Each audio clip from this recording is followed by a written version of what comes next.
Hi guys. So, according to my observations and all of the interviews that I've done with elders of the Maasai community and also other Maasais who have interviewed elders, and those who are alive today and others who have passed, and also the experience for me living with the Maasai to see like the difference between those who live and have lived traditional lives compared to those who have assimilated to the Western lifestyle. I do see there is a view, a very general view, that the Maasai have lived very long lives before, and that the life expectancy has gone down, down, down, down with the years. So, and that's as the westernized things have approached, and that's quite of the opposite to the history of the Europeans, and from where I'm from the Swedish culture and life, because here we when we talk with people who from the past, at least from the recent past, from the 1800s and early 1900s, we can see quite clearly that we are getting older and we are getting healthier. But for the Maasai, it's not the case, and it's extreme actually how different this has become. And according that I would see from the eyes of the Maasai, so many of them, they do see that I would compare now how we live in the Western world. It is seen to be very advanced. It seemed to be very good, and that we can treat many diseases, and therefore expect when we live healthy lives, and we can expect to live long. But for the Maasais, how I've understood it, it seems that they have actually lived quite longer, and quite much longer than the Western world people and lifestyle. Even if we are so advanced, there are some other aspects of their life that seem to have contributed to health, and I wanted to share those aspects in this videos in this video. So first of all, for like the age that they have lived, seem to be quite high, and if I compare to the Western world, like here in Sweden, I see how we perceive like lifestyle and age diseases starts to killing us from somewhere slightly before 60, and takes us to 1995, 100 years as maximum. Some they live 110, and if you reach 116, 117, you will be in the top 10 who have ever lived that long in ever. While the Maasai, how I've seen it, they did not have the same diseases as us. They did not have diabetes. They did not have heart problems. They did not have strokes. They did not have dementia. They did not have Alzheimer's. They did not have joint and back problems. They did not have so many diseases. They did not really suffer so much from cancer, etc., etc. So there are many diseases that might contribute to that. We believe in the Western world that we live very long lives, but and the perception is that these diseases, they come because we are aging, and that they are age-related diseases. But with the Maasai, according to their view and according to what I've seen, it doesn't look like that. it looks like we're supposed to live quite much longer than we do. So these diseases that we get them from something else, other reasons than age. So, okay, if we go back now to what I really wanted to talk about in this video is really why they lived so long lives. And according to them, and according to what I've seen, most of the elders, they say they have seen extreme changes during their lives, and what they've really seen to contribute to a lot of diseases is food. So they used to live only on milk and meat, and honey, and they made some soup and herbs from the specific bones of the animal and the head of the animal to get the bone marrow. They used to eat that together with the meat. They used to take milk. They used to take very natural milk where the cows, they graze very naturally. There are breeds that only produce like 5 to 8 liters in a day. And they had good food. The animals didn't have much diseases. They produced good milk. They fermented this milk, and they fermented it for a very long period, like 4 days, as it becomes something like soured milk, but also something similar to cottage cheese. So it seems to have a lot of good bacteria for the stomach. So the food that they were eating, and also a lot of fruits from the forest, from the bush, from all over. So they used to eat a lot of good food and healthy food and natural food, and with the simulation of the Western culture and Western things, and with trading, and also with poverty, they have to change. Haven't been able to produce the natural food that they've been used to. So they have started to introduce some different things in the food, and it seems it has really contributed to a decline in the health, and introducing very correlated to introducing certain foods. Certain diseases has come that hasn't been seen before. It hasn't been seen traditionally.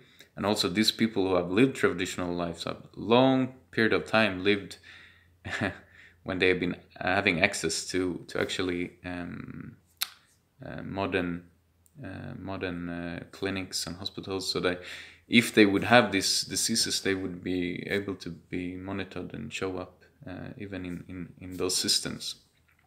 But they haven't been seen. So something with the food has really changed. So they used to live on really healthy foods, and nowadays they don't. And there are a few who try to live on the traditional food, but I would say today it's impossible to do that 100% unless you really change the way you do grazing and keep livestock, and yeah, so it is difficult for the Maasai to do it. I have my intention to do it myself, but I'll talk about that in other aspects, other videos. So food is a major contributor, and the really dangerous things that has been introduced is sugar, salt, wheats, and a lot of chemicals, fats that are not healthy, vegetable fats that are really processed, a lot of different processed foods. The milk that they take now, likely it's also very processed. When they buy it from the store, it's very processed, and it contains also, likely it contains some chemicals for it to last longer. So more and more things are not showing to be very healthy. So they used to be very healthy on the food, and nowadays it can be seen that they are not. Another big contributor to why they lived very long was that they were very restrictive about alcohol. So alcohol was always been in the culture, but very, very strict rules. So first of all, you couldn't drink alcohol until you were about maybe 60, 70 years old, until you are a grandfather. It's like it was a taboo to drink as a warrior, because you have so much responsibilities for your community, and drinking would really destroy that. And it was a taboo to drink when you had responsibility for children. So when you were a father with small children, or a mother with small children, it was really, really a taboo. So it was just until you get very old, and likely even above 60, above 70, you could drink. When you become this really, really elderly people, it became okay.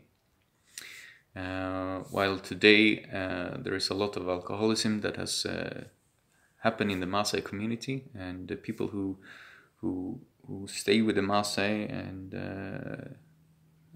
live with them and visit them might view like this is the culture, but really it's something that has happened in the recent period of time. And also the alcohol that they did take before was extremely different than today. So before they used to take alcohol that was mostly fermented honey, and then they mixed that fermented honey with a lot of herbs. So it was really a kind of alcohol that they used to take, was taken for elders, and it was taken like a medicine. Likely it helped the elderly people for the blood to pump easier, and to clean the system, and to help them with the general health. While today it's a very, very different story, and you'll see that a lot of alcohols are very very, very locally made, and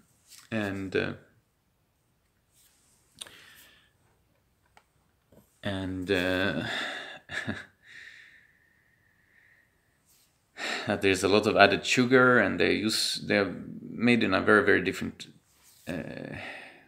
very, very different way, and probably a lot more toxic and a lot more addictive. So it seems they didn't have the addictions that they have today, and didn't have the addictive substances that's available today. The alcohols wasn't so addictive. So that's a very, very major contribution, because in the Maasai community today, most people who die of alcohol are to the extreme. Another thing that contributed to their very, very good health before was herbs. They used to have herbs and specific herbalists who knew how to treat a lot of different diseases. So they never had really problems. They never had problems with malaria. They never had problems with cholera. They never had problems with polio. They never had problems with HIV. Didn't exist because it wasn't spread to the area. Hepatitis was never a problem.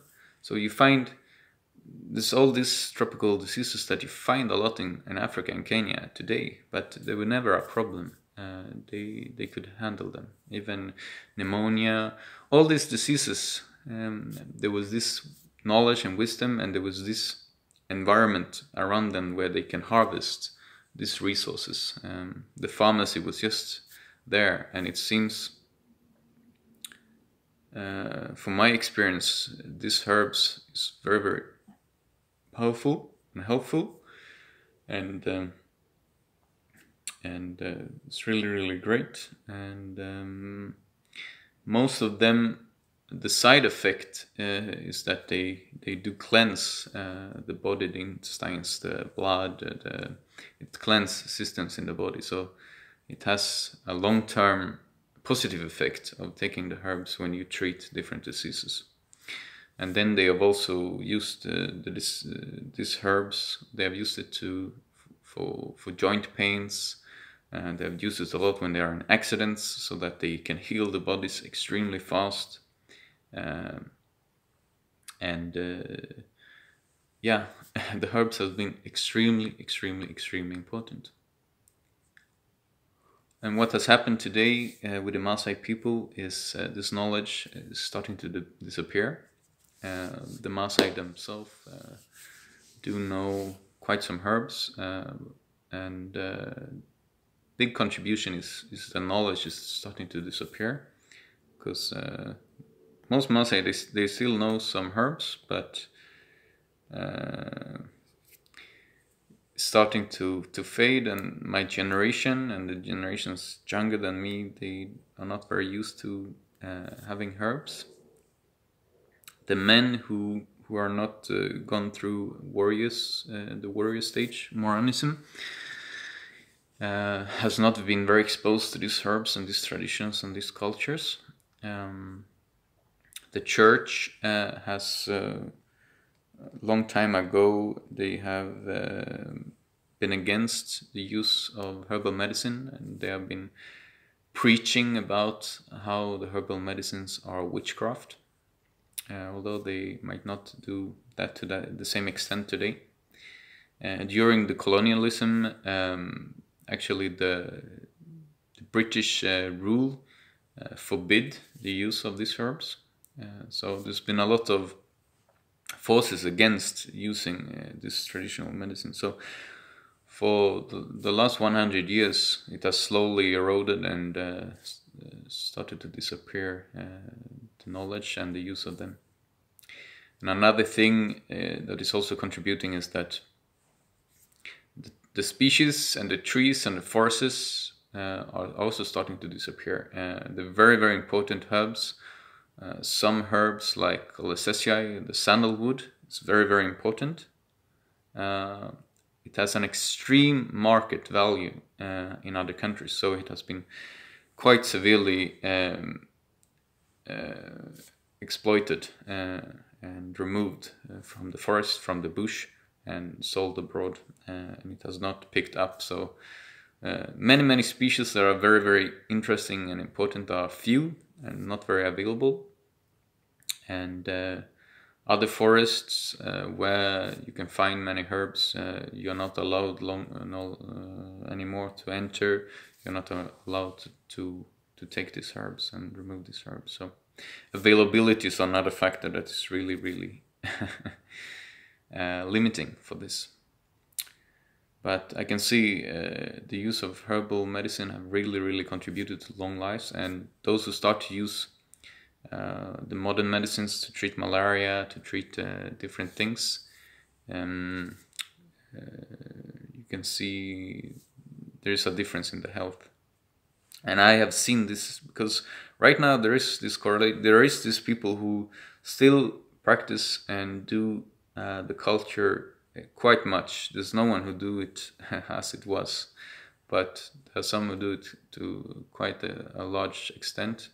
And then there are those who have just jumped over to the new life, and they're quite severe, and you can really see, like on the faces, on the skin. There's so many things that I can see that contributes to that. There's a very big difference in the health, and unfortunately, a lot of things are becoming better, but health-wise, there's a lot of things that are worsening. So the medicines are now starting to be taken from the doctor, and the problem with this is the modern medicine doesn't treat all these diseases that have been used to be treated so easily. It doesn't treat cancer so well. It doesn't treat hepatitis so well. and other things. So there's some diseases, when you get them, you're really in danger when you go to seek help from the modern medicine, because there is a lack of strength from the modern medicines, and there is also a very, very big problem with money, the cost of these things. So that's contributing. Most likely, these modern medicines are also toxic in the long run, because they contain a lot of chemicals that is not so good for the body, and a lot of this, when you read the warning text of most of these medicines, you will find that they do affect kidney, they do affect liver, many of these and other organs, if you continue to use them long term. So that's a very, very negative aspect. While this modern medicine is quite good in some things, it's not so good in everything, and in general it has become worse. It has become worse because it's also can be far away, it can take a long time, and it can be costly to seek this medicine. So and it doesn't treat diseases like that are long term. Like, it doesn't treat problem with joints and back pain, and if you get those diseases and you are old, most likely it will be harder for you to exercise, and when you don't exercise because it's painful, you can't walk, you can't run, that's also contributing to now declining the health of these people. So, and that's actually a factor for the Maasai, how they used to live their life. They used to walk extreme distances, and they used to walk a lot every day. Those who take care of the animals, they walk with animals, they take the animals, they come back in the evening.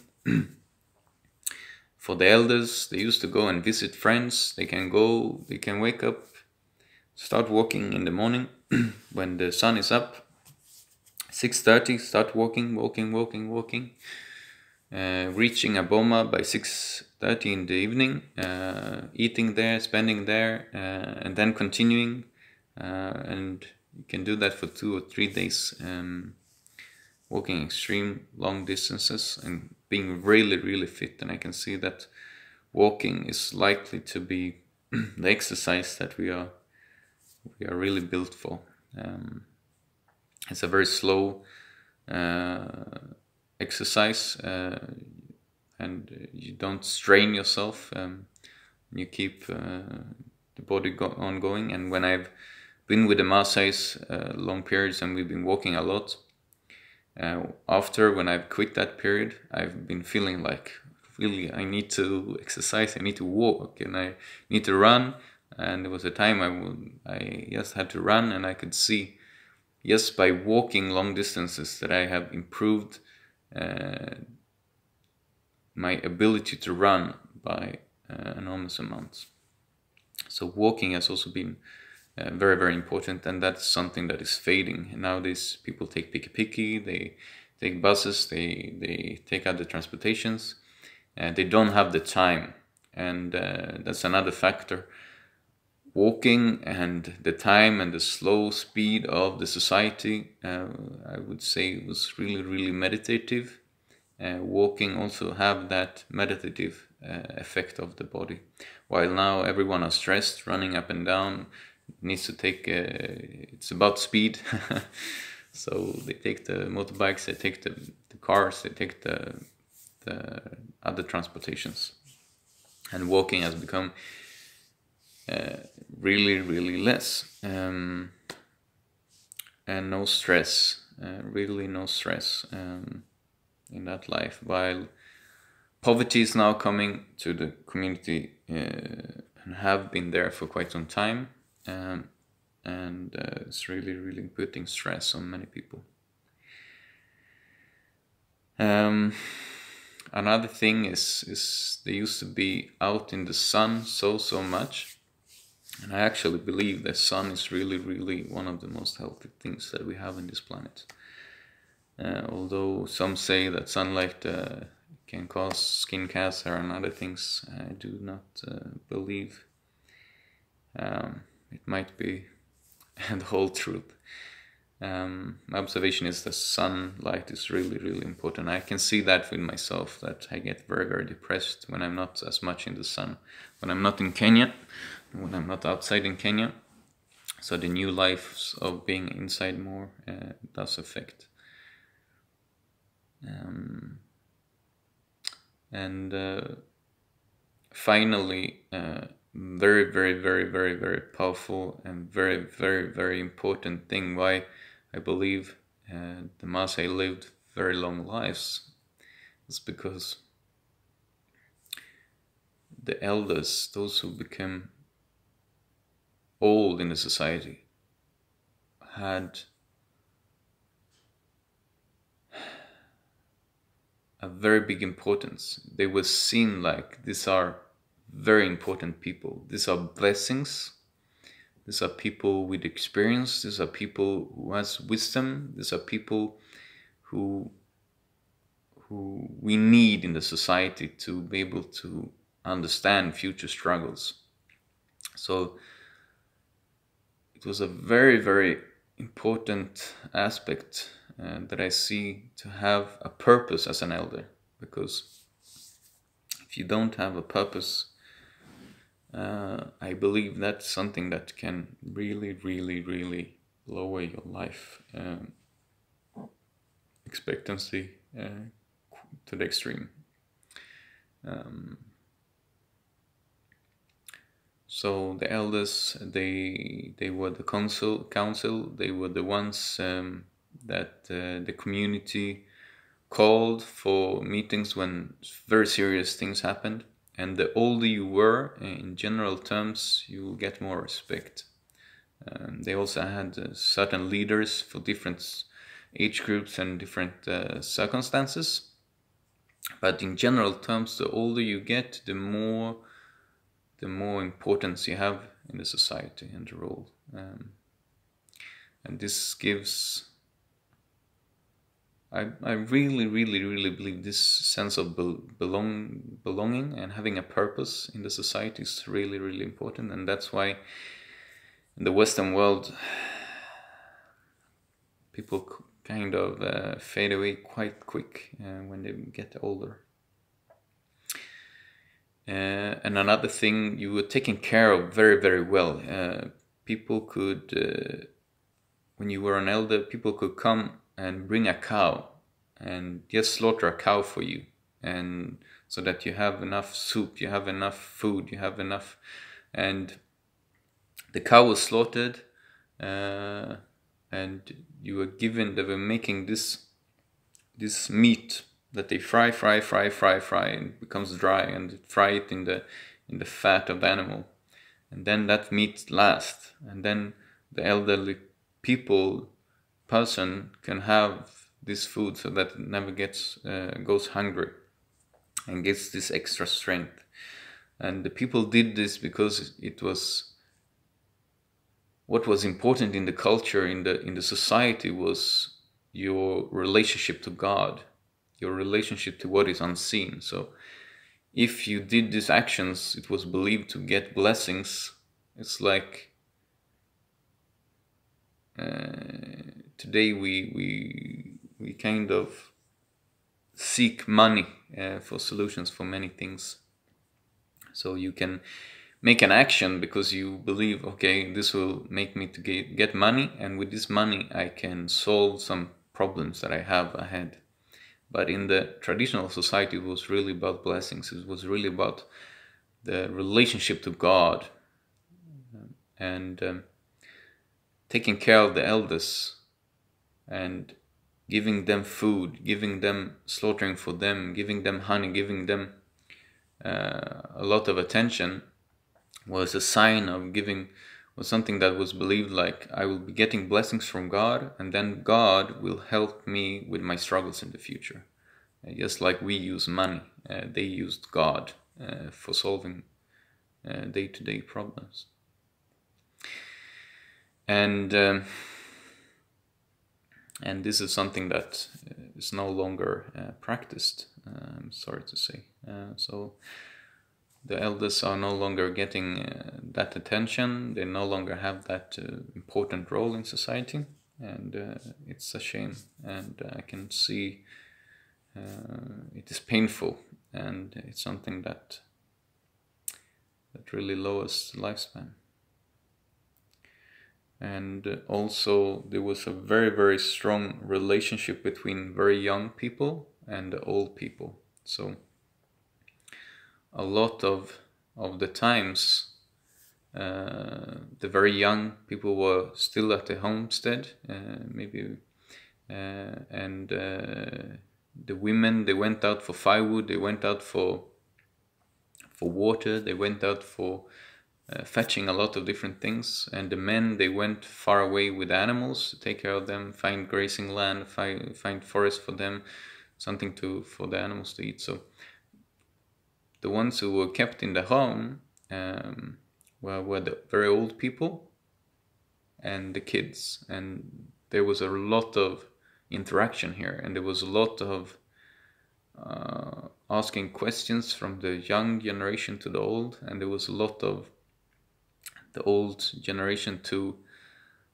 take up and raise the kids, and they had really a purpose even there, almost more than the parents, because these are people who have the time, they have the patience, and they really have the experience to take care of the kids. So it was that relationship, and I believe the life and the energy that the kids give might also help the elders, and that purpose to take care of the kids will really help them for another purpose, and a purpose that makes it worth living, worth putting some extra energy to continue to live. Yeah. So that's my that's my list, and I hope you all learned something more about those things. And I just wanted to final up and say that something has really happened, and even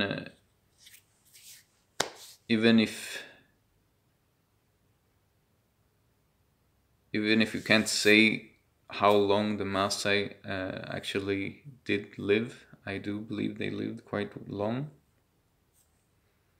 and it is quite obvious that they didn't have these diseases that we have. So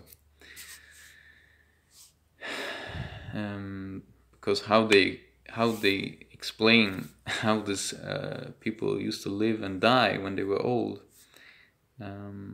they were constantly saying over and over again in different people, different areas. They're saying these people became very old. They became so old they started to become blind, lose their teeth. They still are able to walk. Most of the times they still had the memory. Maybe in the final days the memory started to fade also, but they became very, very old.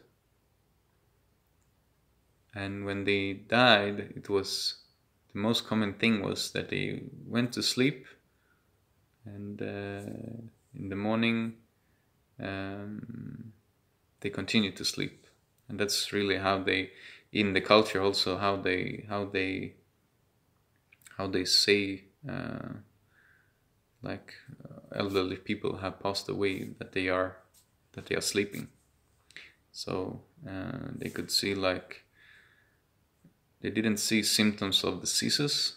they just saw that like the energy, the life energy, just slowly started to go down, down, down until these people just continued to sleep and didn't wake up. So that is something that I really see in the Western world, and that's something that's now really rarely happening with the Maasai. Because before they become that old, you have cancer, you have different heart attacks, you have diabetes, you have high blood pressure, you have cholesterol, there are so many things that happen. You have these joint problems, and yeah, all these things that brings people down, makes them very weak very early. And I also wanted to say that with this having said, I believe that the Maasai have enormous amounts of things to teach us, and the same as we have a lot of things to teach them. There's a lot of things that we can be taught, and I can be taught, especially if I look at myself. I can be taught and see this can really help my own life, and likely I can live longer, I can live healthier if I bring these lifestyles and this way of handling things into my life. And it is an intention that I have also. So yeah, thank you for listening, and talk to you next time.